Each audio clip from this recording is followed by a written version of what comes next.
Hey,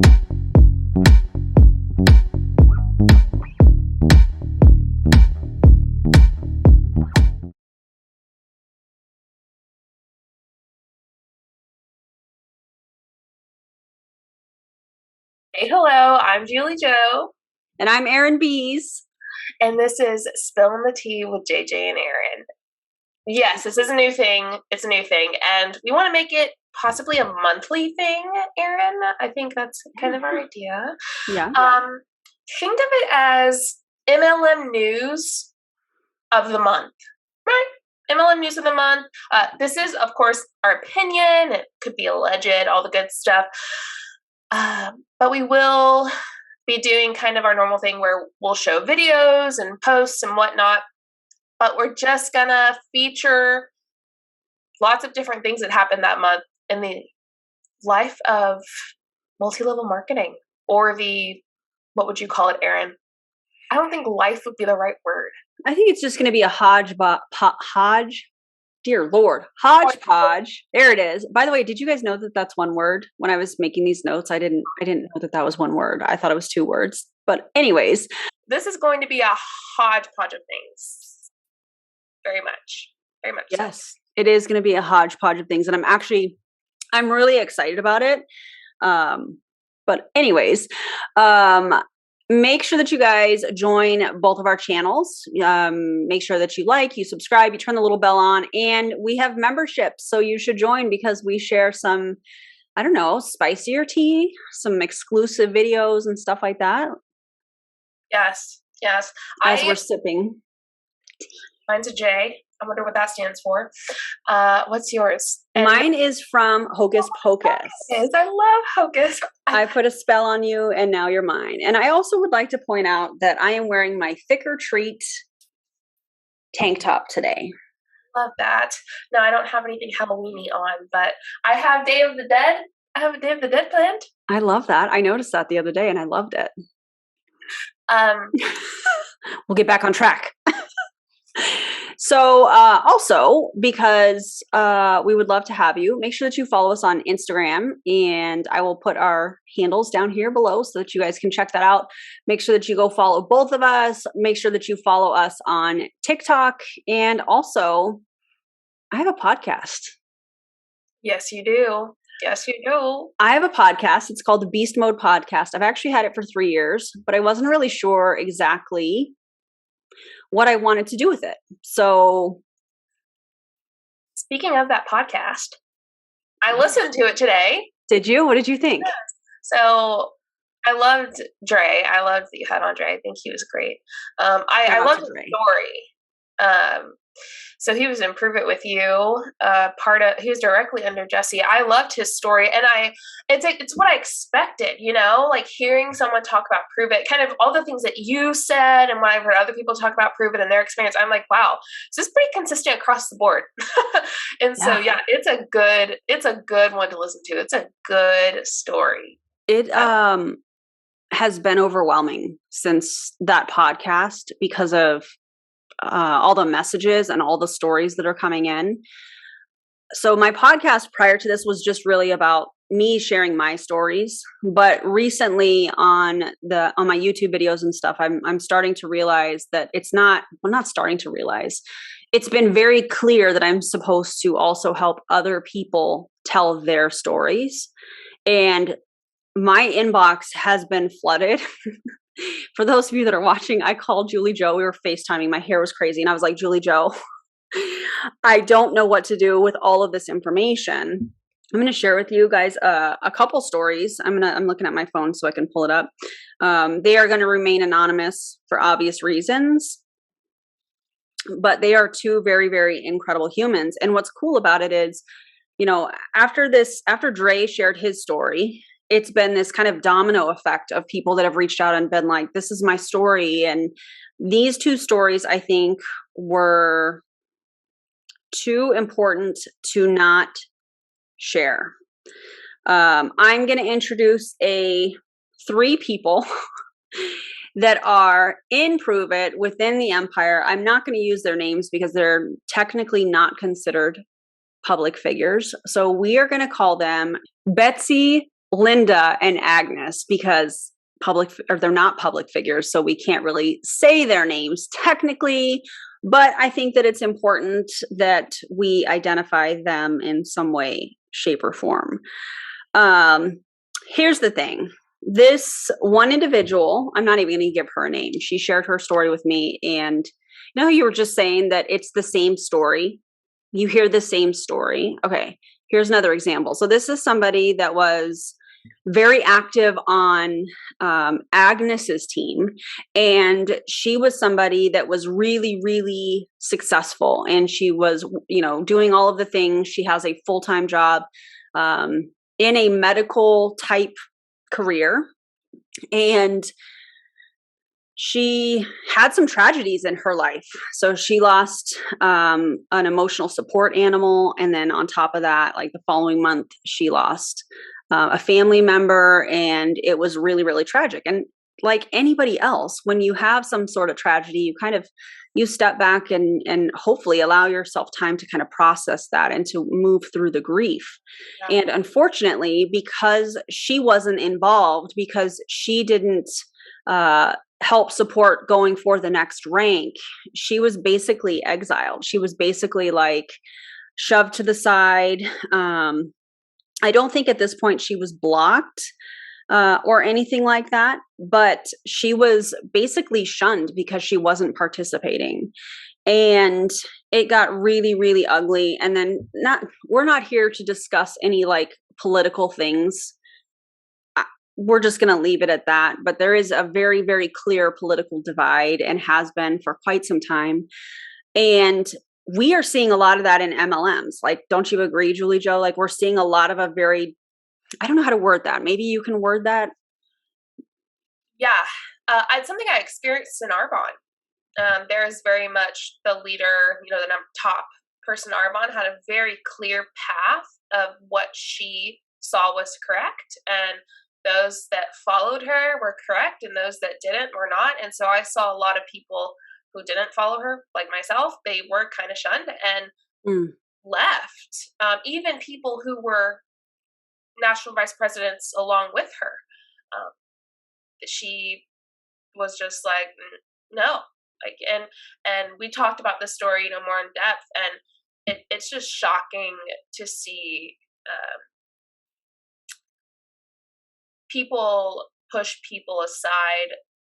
And I mentioned the whole thing about Arbonne just now, but the story that you told me was even more intense, in my opinion. And I mean, I don't know, the way that she just threw her out, with all of that going on, just sad.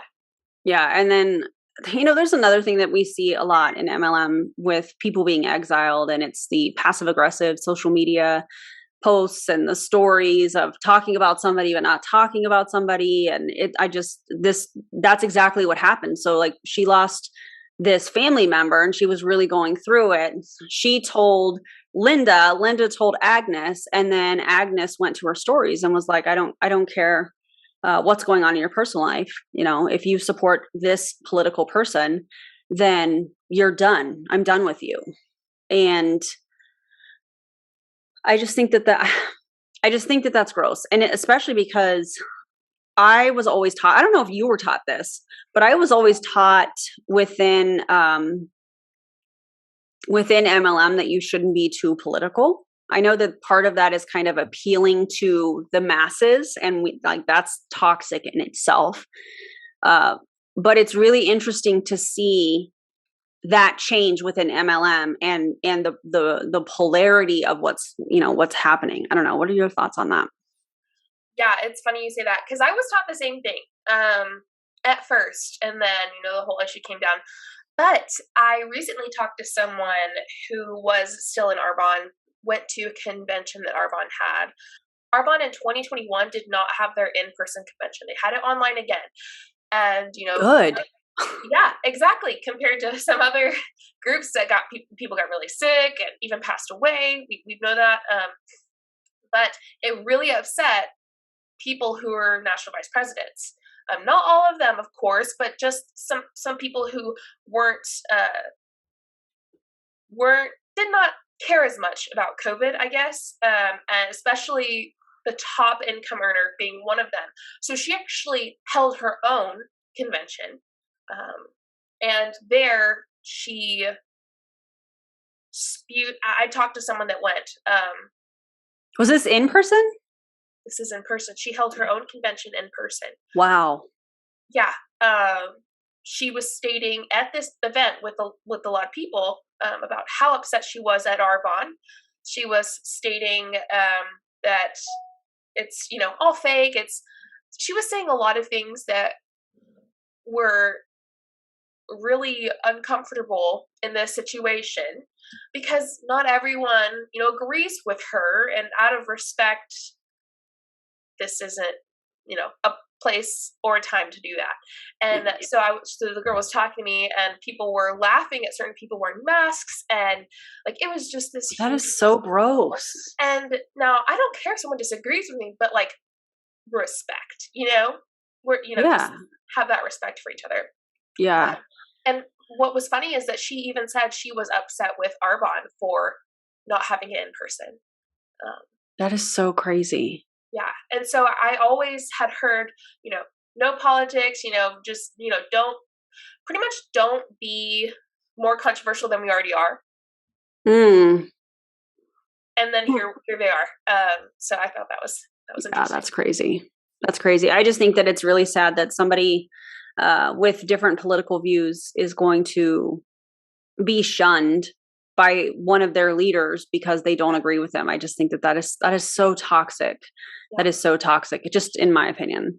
I also got another message this morning, and very similar. This is somebody that is in Linda's downline, or was in Linda's downline.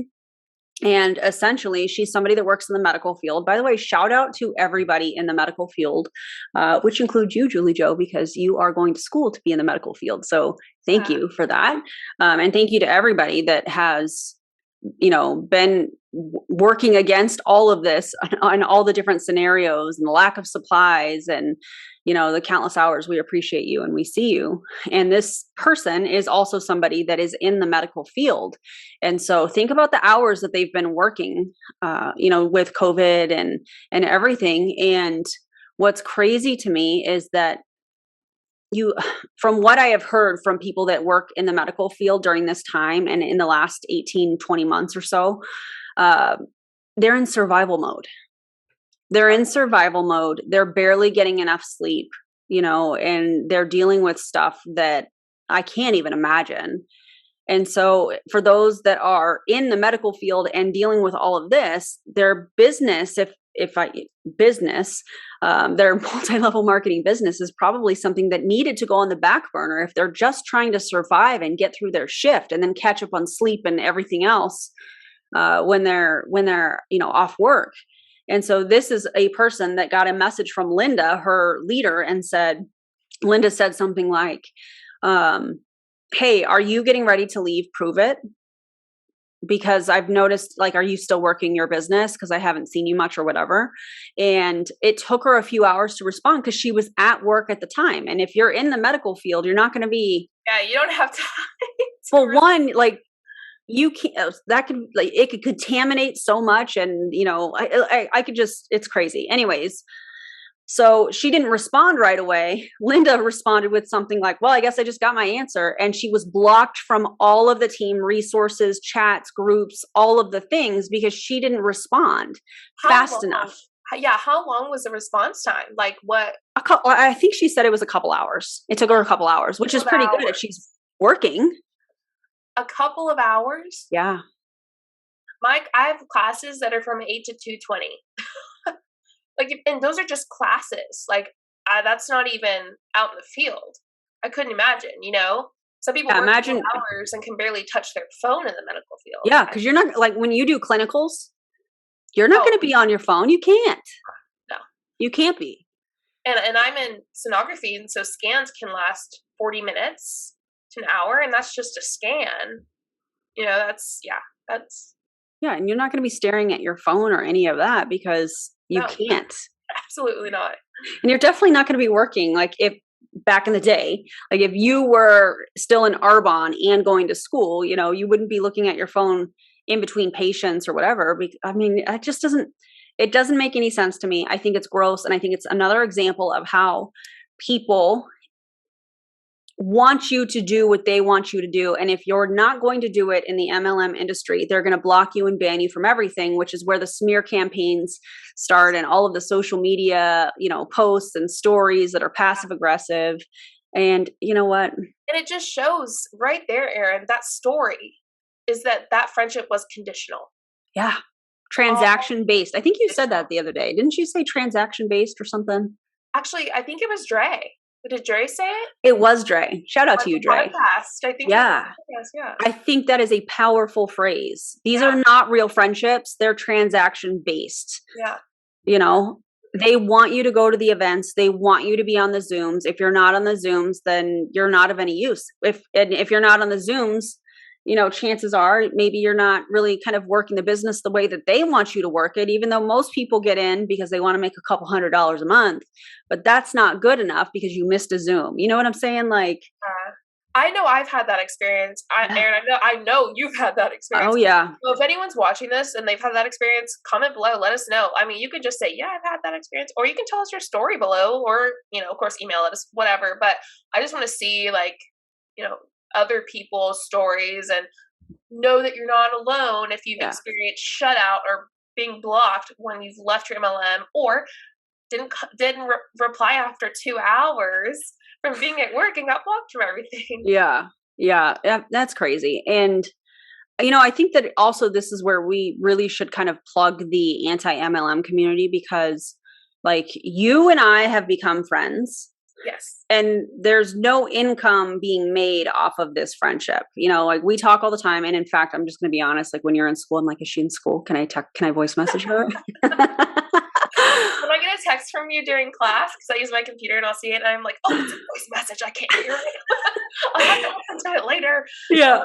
But I mean, there are real friendships out there, because I know there's probably a span of people that are watching this video that are, you know, maybe you're in an MLM and you're like, are these really my friends? Or you have experienced, you know, being exiled or whatever.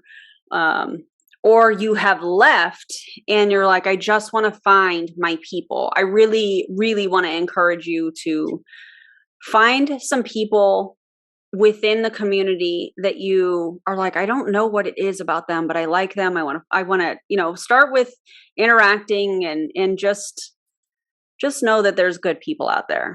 And that's one thing that I love about the anti-MLM community, is the fact that there's real friendships being made that are not about making money off of one another, you know? Absolutely. I can say, you know, one thing is when I left, I felt very alone. Yeah. And I'm actually talking with a national vice president in Arbonne right now who is anti-MLM now. I'm not going to say who, you know, we're not talking about that. But she said, you know, a couple weeks ago, just kind of slapped her in the face. And she's a very successful national vice president. I was shocked to see her message, but she feels very alone. That's so sad. Yeah, and you know, I was like, I felt the same. It was almost triggering to hear, you know, what she was saying, because I was like, oh, like that was me. You know, I felt the same way. And you know, being able to for me, it's the anti-MLM community, and then school and stuff. Like I've made brand new friends whom I love and adore, and then it's not conditional. Yep. And now she's got to do the same thing, and I just know what she's about to go through, and it's just really difficult to hear that. But you have to go through the grief of, you know, losing those people and the process of leaving all of that to find those people that actually do. It really is a process too. And you're lucky if you get to keep people, which some do. Yeah. Some do. Yeah. I think that if you are in an MLM and the only friends that you have are also in that MLM, just think on that for a second. Just process that for a second. Because just like you just said, Julie Joe, I have friends in the basketball community. I have friends in the anti-MLM community. I have friends in my neighborhood. I have friends that are still in MLM. I have friends that, you know, I've become close with on social media, you know, and I don't know that I could have said that before being in an MLM, because you are so indoctrinated to, if I don't even know if that's the right word, but to be friends with the people that you're working with, because community is such a a plug, right? But it's all transactional based. It's all conditional, and as soon as you step away, those friendships, they're going to block you. They're going to say all these terrible things about you, And now, regardless of how you step away. yeah, and now I would say that I also have friends in MLMs because, like we say all the time, it's not about the people, right? It's not about the people. It's about the business model. Speaking of, MLMs and whatnot, I really want to talk about the giveaway. So I know people are probably like, oh, we're going in, girl. We better sip some tea. All in. We're not dipping our toes. It's a big thing. We don't have little teacups.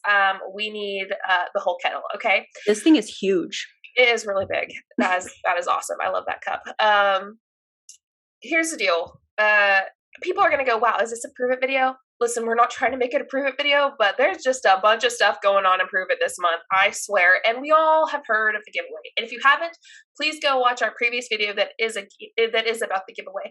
But after we posted the giveaway video, all hell broke loose. And by that, I mean, we looked at the laws.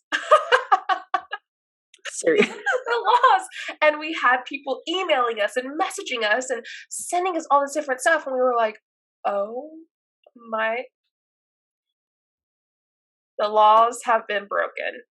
Yeah. And I say that, I guess, with opinion because it has not been confirmed. Allegedly, they are breaking laws with this giveaway. But let's see. Let's see why we say this. First off, we'll show you screenshots of what we're talking about. But we look at sweetpeasweeps.com. We had someone send us this and we were like, wow, this is important. Shout out to Lindsay from Canada. She is bomb.com. She's been helping us out so much. Lindsay will get that, the A, or if you're Canadian and watching this, you'll get that A. Yeah. That's so funny. So if we're looking at this website, it says laws and rules for sweepstakes in Texas. So she looked for Texas because, Jesse is from Texas, but it's also all across the nation. So here are possible combinations, right? There's prize, consideration, and chance. That's illegal lottery or gambling.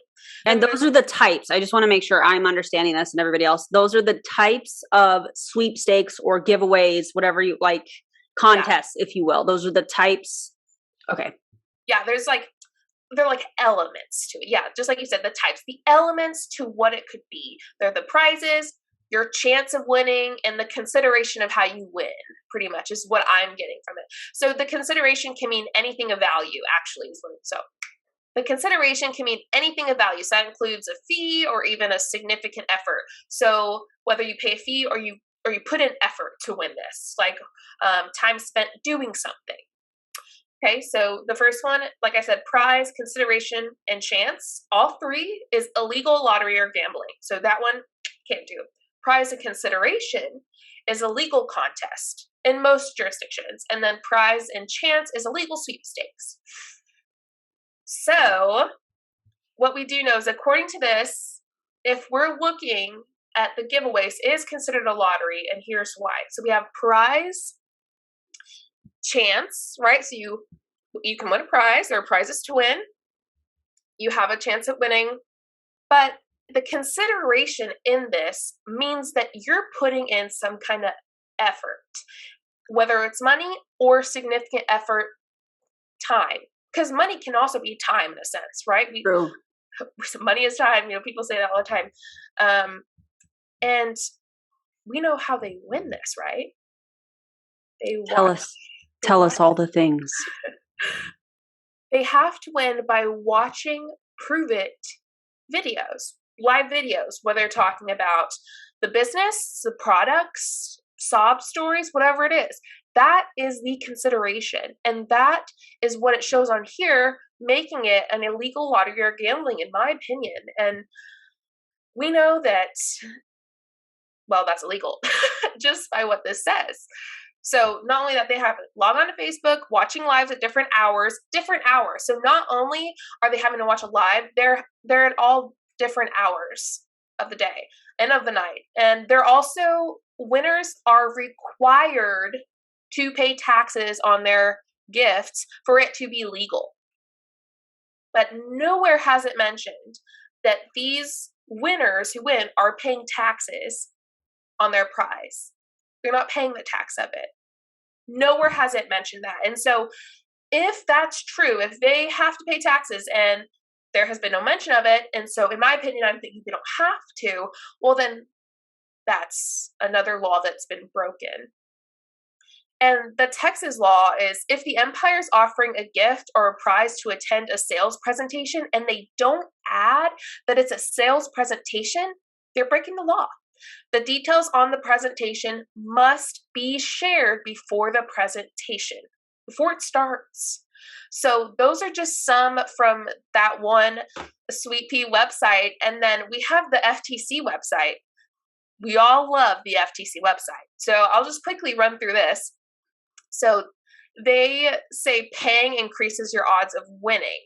That's what they say. Erin, could you tell us a little bit about the whole pay thing that's going on? Like, yeah. So the promoters within the Empire team that want to participate have to pay $20, and it basically enables their customers to be eligible for prizes. So if they don't pay the $20 and let's say their customer wins, they don't get the prize because their customer didn't pay the $20, essentially. Yeah, and then there's also the 100 bonus entries. What's that one? Yeah.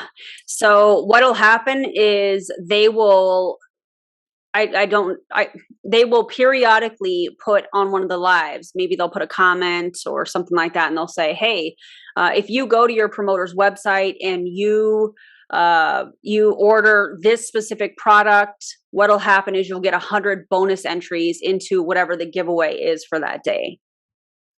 Yeah, so we see right here on the FTC, it says, here are 3 signs of prize scam. So if you look at number 2, they say paying increases your odds of winning. But real sweepstakes are free and winning is by chance. It's illegal for someone to ask you to pay to increase your odds of winning. Only a scammer will do that. And so we see right here that, I mean, there's right here, testimony from a customer. They say they earned 100 bonus entries for buying a product on the Prove It website. Yeah. That lines up, in my opinion, with that scam. The FTC, there's a scam prize or whatever. Yeah. The FTC. So I'm wondering if you have a promoter that is super active on all the trainings versus one that isn't active and they both pay $20, are they playing favorites, you think? And awarding maybe the customers of the active one? What do you think? I think, in my opinion, yes. I think they're not going to give, they're going to want to reward the people that are doing the things that they want to do. And essentially that's messing with this giveaway, right? It's rigging the whole thing. So that in itself is illegal. Yeah. I feel like that's my opinion as well. I mean, Jesse does have like a background of like paying it forward to those that are, what's the word? Loyal, there we go, to her. Comment below what y'all think. Do y'all think, like, in my opinion, I think maybe it might be a little rigged, or well, I guess I would say I wouldn't be surprised if it was. Yeah. Also, a skill contest is another thing to touch on that the FTC talks about, because that is the only contest that you can pay to win something. So you like solve problems or answer questions correctly to earn prizes. They can ask you to pay to play, but this is not a skill contest. So they cannot ask you to pay to play here. And we're seeing a little bit of that. Yeah, I think that is just mind-blowing. When we were reading all this, we were freaking out. We were like, oh my gosh, in our opinions, this could literally be illegal. I mean, they could really be breaking the law. Mm-hmm. So of course, we are turning them into the FTC. We know people already have. We encourage y'all all to as well. And are we going to put the link? I think we should put the link. The link is in the video description so that you can just click on it, and if you can send videos and screenshots and all of those things to document, I think that is awesome. The only way that we can get better is for it to be reported. Absolutely. Yeah, absolutely. I feel like that was a heavy topic, That was heavy. But I think it's important to hold people accountable for stuff like that. Yeah, I agree. I agree. Speaking of like promoters and I was just going to say that speaking of holding people accountable, there speaking is of holding people accountable, why don't we just have to prove it themselves, huh? So here's the thing. Let me ask you a question, and you guys answer in the comments too. Anytime there have been changes to the policies and procedures from the MLM companies that you've been a part of, don't they normally send out a new agreement for everybody to sign with the new changes? Yeah. I mean, for me, I've had to sign it. I want to know what other people, I want to know what other people have. Yeah. Okay. So as of September 8th, there have been new changes to the Prove It policies and procedures where they are taking, and I know you have this probably pulled up, JJ. By the way, I call her JJ. Okay, that's what I call her. But they are basically, if you have not signed up a new customer within a period of time, they automatically downgrade your account from a promoter to a customer.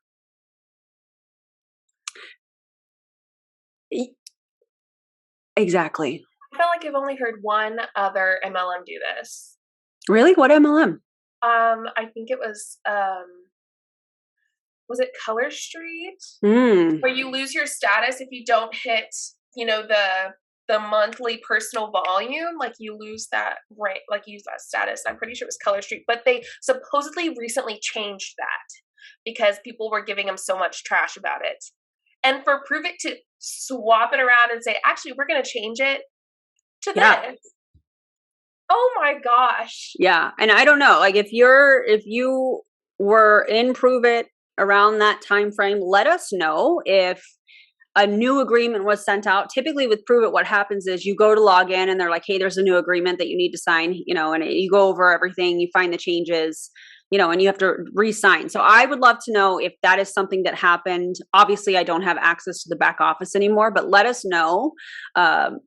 If they did, okay, that's what they're supposed to do, in my opinion. If they did not, they're changing things. So a couple things that I see is if they did not do that, they now have promoters that signed off on a contract, because it is a contract, that they agreed to those terms, but then they've changed the terms within the policies and procedures.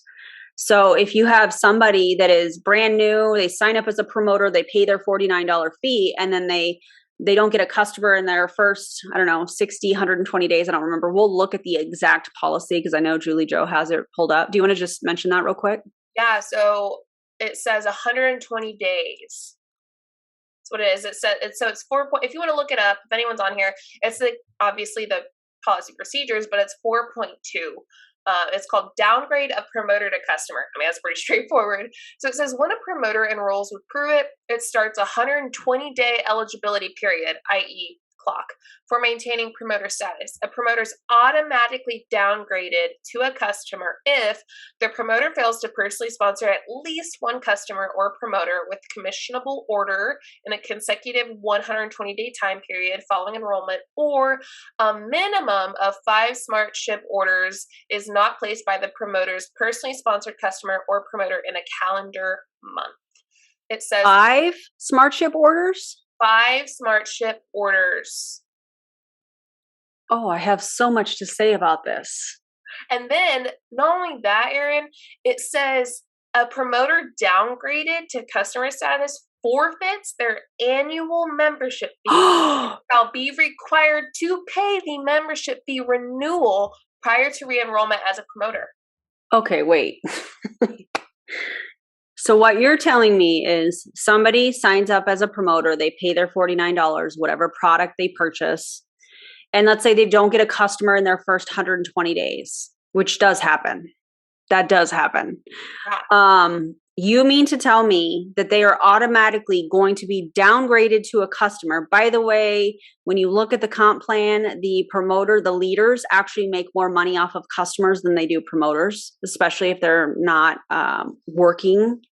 I think that's significant. So they're going to get downgraded to a customer. And And these are also messages. These are also messages that I got in today that have been absolutely crazy. They get a notification through the Pulse app, which is through Prove It. That's their app for everybody to kind of stay in the know. And it says their name. Hey, you're in jeopardy. I'll just read it because I have it right here. You're in jeopardy of not of your promoter account being downgraded to a promoter account. Let's see, you are in jeopardy of losing your promoter status. Enroll a new customer or promoter in the next, because of course they want you to recruit, in the next 60 days to retain your membership. So they get this at the 2-month point, even though it's 120 days. Yeah. So they take their $49. And then if they don't do anything, in their opinion, in 120 days, which I always understood that the $49 was for a year. So now they're changing that up. Yeah, it exactly. I didn't even think about that. Yeah. For a year. Oh my gosh. So now it's only for 120 days if you don't get anyone. Yeah. So tell me that's not a cash grab without telling me that's not a cash grab. And then when I was in Arbonne, I was like, well, you might as well become a consultant so that you can have bigger discounts. And then I was hoping maybe they would work, Yeah. But now it's actually scamming them out of money. Yeah. Saying like, you might as well become a promoter so that you can get the bigger discount, and then hoping that they work eventually. Yeah. But you shouldn't do that now. In my opinion, heck no. Just stay a customer or leave. But do not. Or just don't join an MLM and don't drink ketones. I don't know. That's just my opinion. That's definitely preferred. Yeah. So the thing that I think is crazy about this is a couple of things. One, if you have somebody that has been in the company for a long time, and let's say that they have a balance on their wallet, people manage their money in different ways. Let's say that they don't move that money right away and they go through, something happens in life and they kind of take a step up back from their business and they don't get the customers and their SmartShip customers are canceling and life happens, right? So they lose the money in their wallet. But my issue is Prove It, according to their taxes, says that they have paid this contractor, this contracted independent contractor, a certain amount of money. And that money was in their wallet. But because they didn't get, new customers or a promoter, now they lose that money that was in their wallet. Mm-hmm. But does Prove It still get to write that off? Because it's a 1099. So it's in turn some kind of a write-off for them, right? It's contracted work. Yeah. I don't know. Like, let us know what you guys think in the comments about that. I just think that that's gross. I think that, and then for them to re-sign, they have to pay the $49 again.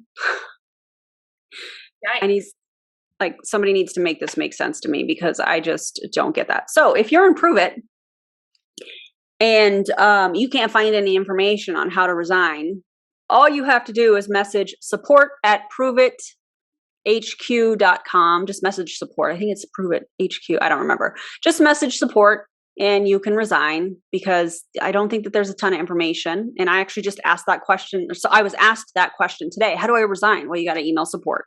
There used to be a button in the back office where you could just click cancel account, but that's no longer there. Oh, definitely not. Oh my god. Too easy, right? That is too easy. Arbonne, you have to call and fix. Oh, it's a whole thing. All right, you guys. First, before we dive into this next thing, we want to make sure that you guys understand that we're putting a trigger warning in here, because we are going to talk about COVID-related deaths. So if that is triggering for you, skip ahead. Skip ahead if that is something that and it's not political. I think it's important that we're not talking about politics. We're talking about health. We're talking about health-related things that have to do with COVID and death. So if that's triggering, skip ahead. It's all good. I know that we're sending you love and light. So we actually have a video that we want to play. Oh. I don't even know what to say, Julie Jo. Do you have anything to prepare them for what we're about to see? Buckle up. I feel like we should give them a little bit of a warning. This was from a team training. Yes, it was from a team training. It was sent to you from a source. Yes.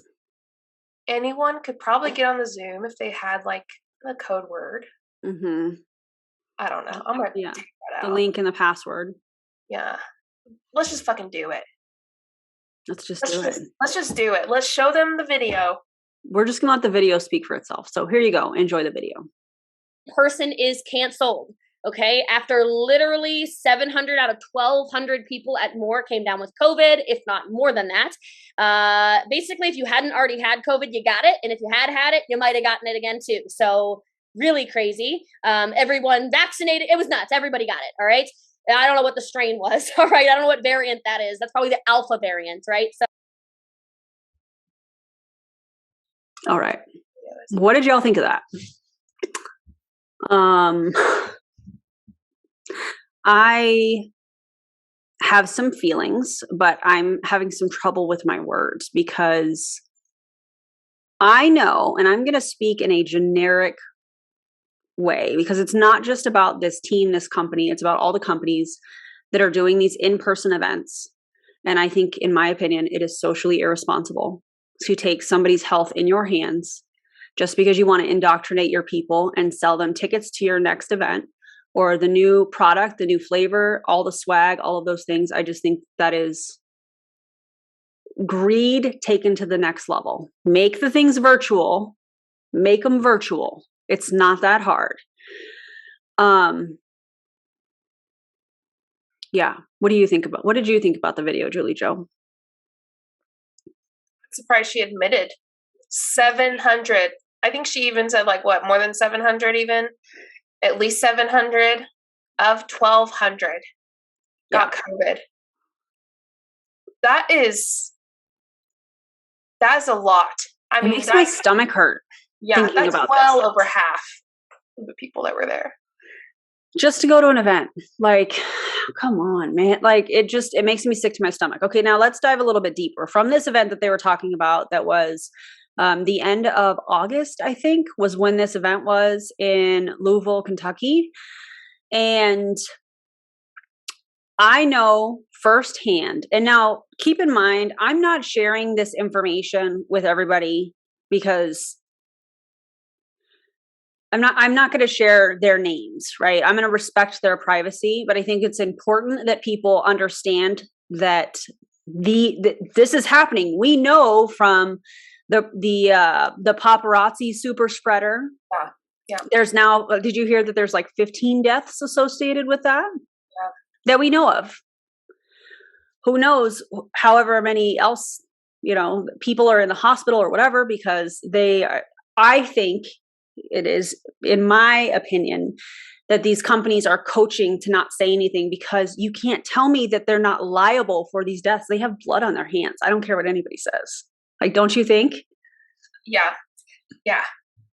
So, excuse me, there are two situations that I want to talk about from this specific event. And again, I'm not going to disclose their names, but there was one person out of this 1,200 that went to the event, contracted COVID. Her partner also contracted COVID, who was hospitalized and put on a ventilator. And we all know these slim chances of people surviving that level of intervention. He did. And I have goosebumps right now because I'm so glad, because there are so many stories from these events where people were put on a ventilator and they didn't leave. They didn't go home. This person did. And for that, I'm grateful.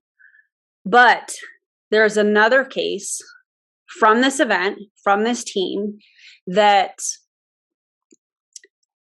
she went to the event, she contracted COVID, and then passed it to her spouse.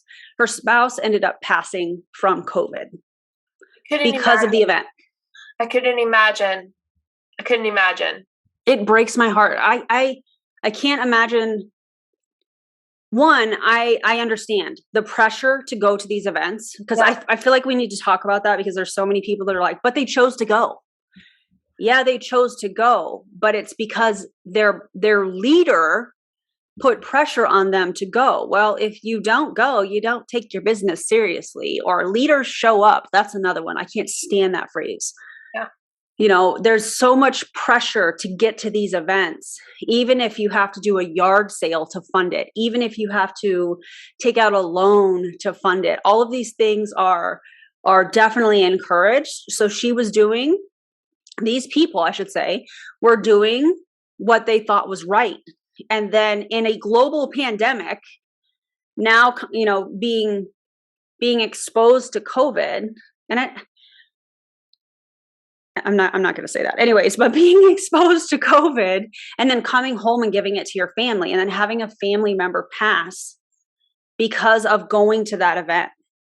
Yeah. Think about, I mean, we talk about super spreaders, right? But you go to this event, you get on the airplane, you go to the event, you're amidst all of these people, some vaccinated, some unvaccinated. By the way, we are not here to discuss any of that. I'm just talking about the health situation. Okay. Let's just be real clear. And so then they are potentially exposed, because who knows, out of 1,200 people, get back on the plane, expose everybody there, go home, expose it to everybody there. And then we have these deaths from it. I don't know. What do you think, Julie Jo? Like, this upsets me. I mean, I think you just said it well. Like, not only do we, you know, expose our families to it, but we also don't know who else we could potentially hurt and who can potentially die from our own, you know, exposure, like from us getting sick and from us going to something we're pressured to go to because we want to take the business seriously, you know, business seriously. But we just don't know. We just don't know who we are exposing, and, you know, how we are potentially hurting them and their families and friends. And I just don't think it's worth that. Like, it's just not worth that when it can be done virtually. Yeah. I did hear that Prove It 24 hours prior to this event happening, because of, I would assume, people were kind of pushing back. They did make the event virtual, or offer it to be virtual. I did hear that people that bought tickets for Epic, which is like their award ceremony, that they were refunding the tickets because they're going to do it virtually because of the pressure. So for me, that's awesome.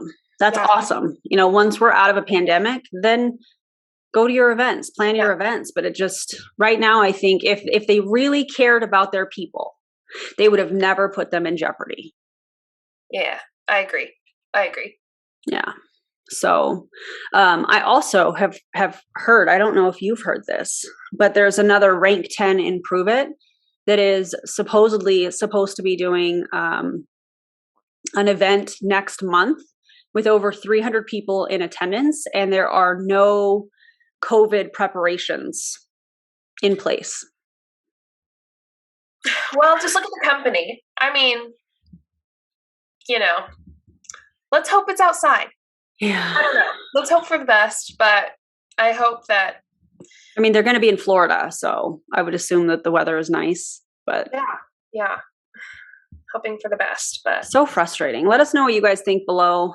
And again, this is not a conversation about vaccinated, unvaccinated.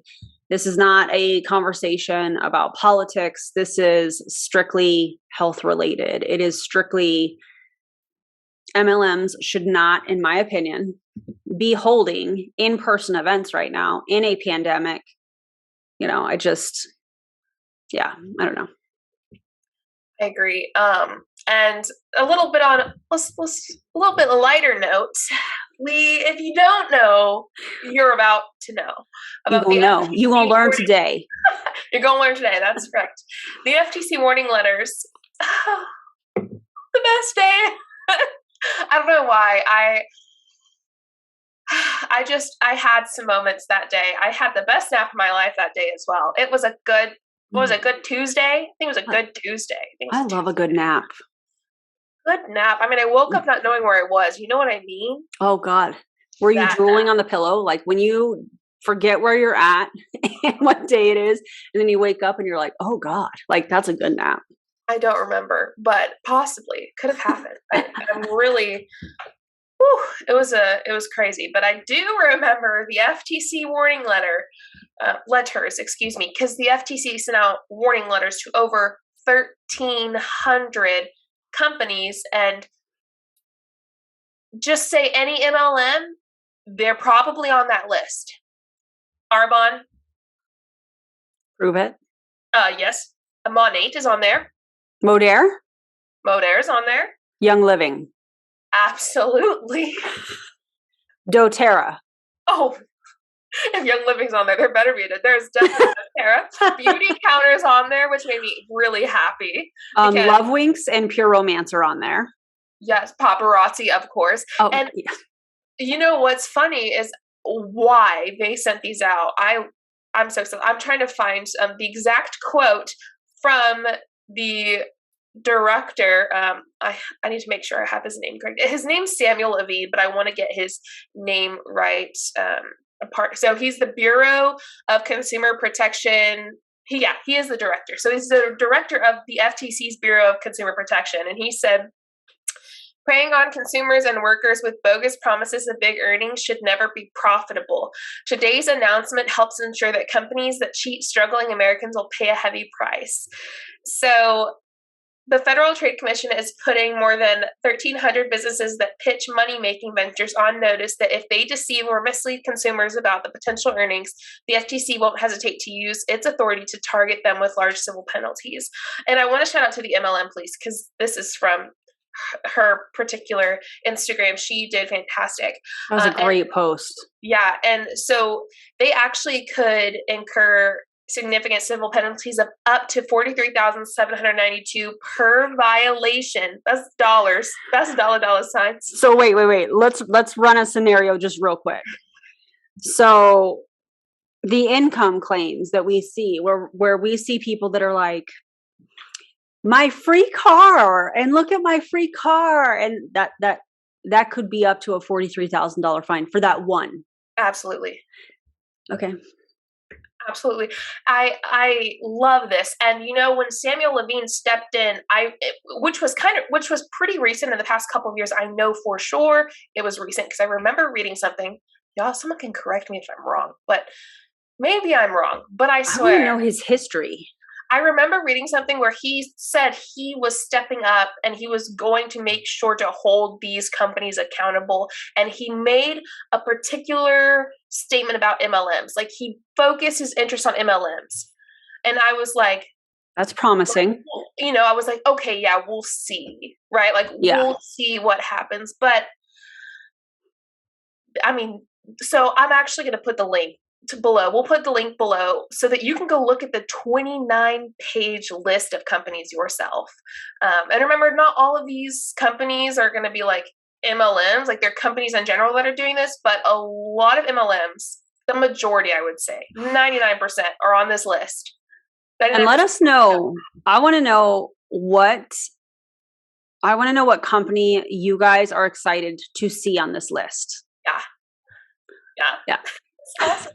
I love it. And even, you know, I was surprised, even some like ones that aren't as big, like Savvy. I mean, I know that we've heard of them, and like Cabby and Zaya. I mean, Zaya is a little bigger, but some of those ones that might be a little bit under the radar are still on the list. Even Love Wings, I think, is under the radar. Now, remember, if you're like, oh, I don't see this company, likely they don't go by that name that they're called, right? Exactly. So if you look at this list, since we're talking about Love Wings, if you look at this list, it says, if I remember right, I don't have it pulled up right here, I will verify this, but it says Love Wings doing business as Party Gals. Party Gals is a previous MLM. So to me, I'm like, well, what does that mean? Like, yeah. You know what I'm saying, right? Like, that just seems kind of weird. Isn't it interesting? Yeah. Someone said, I can't remember the particular company. It wasn't on there, but someone was like, no, it is. It's just going by a different name. It goes like, it's called this, but its actual full LLC name is this. And so, Yeah, if you're wondering, feel free to ask below, and we can check out your comment and double check for you. But again, the list is there. Check it out. A beautiful list. A wonderful list. I'll never forget when you were like, Erin. Well, it was in our group chat. Did you guys see that the FTC sent letters out? And I was like, what is she talking about? What? And like the excitement in your voice was everything. I just hope that something comes from this. And by the way, if you want to dive in more to this particular topic, like the FTC and the people that are in certain roles, and if you want to dive into like the political aspect and the lobbying and all of that stuff, I highly suggest reading the book Consonomics, because it goes into all of that. And I had no idea that people were leaving working for the FTC, and that some of these MLM companies are hiring these former FTC people because they know the loopholes. Yeah. I had no idea. And because people are like, well, why are they still up? Why are they still running if they're a scam? And it's like, they know the loopholes. Exactly. It's politics. Yeah. Lobbying. It's, yeah, exactly. That's exactly crazy. Right. I'm excited for this. Yeah, I am too. I'm hoping that some investigations, some fines are given. I'm sure that can you imagine the amount of emergency Zooms that were called? Like, oh my God, we can't do any of this. It's up to a $43,000 fine per incident. I can actually. I can imagine, because I was in Arvon when we got 2 warning letters that they were COVID and income. And I mean, it was just like, everything was going wild and crazy. Like everyone was losing it. I mean, we were having emergency Zooms, leadership Zooms. We were having specific trainings. We got emails from our CEO, from corporate. You had to do this and do that. You had to scroll through your social medias, erase a bunch of stuff. It was intense. Chaos. Yeah. Didn't you say that this was what kind of made you question what you were doing? Yes. Was how they handled this? This was one of those things that made me go, why is this happening? Like, I feel like this isn't normal. This shouldn't be normal for a business to have to go and erase my stuff, have to go and take down. I don't know. Like, why are we getting in trouble? What did we do? What did Arbonne do? And it made me think, maybe there's something wrong. Maybe. I don't know. And then that kind of took me over the tipping point of, okay, potentially something could be going on. Yeah. That's kind of like my entry into the downfall of my MLM life into the upward of my anti-MLM. That's so interesting. And here we are seeing it again. Yeah. So let's hope it happens for other people too. Yes. Like, let's expose them all. Yeah. Expose them all. Anyways, I think that's all we have. For our monthly Spillin the Tea. Or whatever, whenever we feel like doing one. When there's a lot of tea, we're going to do one. Yeah, exactly. That's the beauty of this. It's whenever. Yeah. Whenever something goes down, whenever we gather enough to do one, or when something big happens, this is what they're for. Yeah. And I love it. This was so fun. It was. I would love to hear what people who are watching this want us to cover next. Yes. So comment below. What do you want us to cover next? Is there anything in particular that you're wondering? Have you heard something that we haven't heard that you want us to look into? Have you been asking anti-MLMers to look into this for months and no one has? Like, what? A deep dive on specific companies? Like, that would be fun to do a deep dive together. Together. Yeah, that would be fun. That would be real fun. Yeah. Yeah. Until next time, friends, this is Erin Bees. And Julie Joe. The tea has officially been spilled.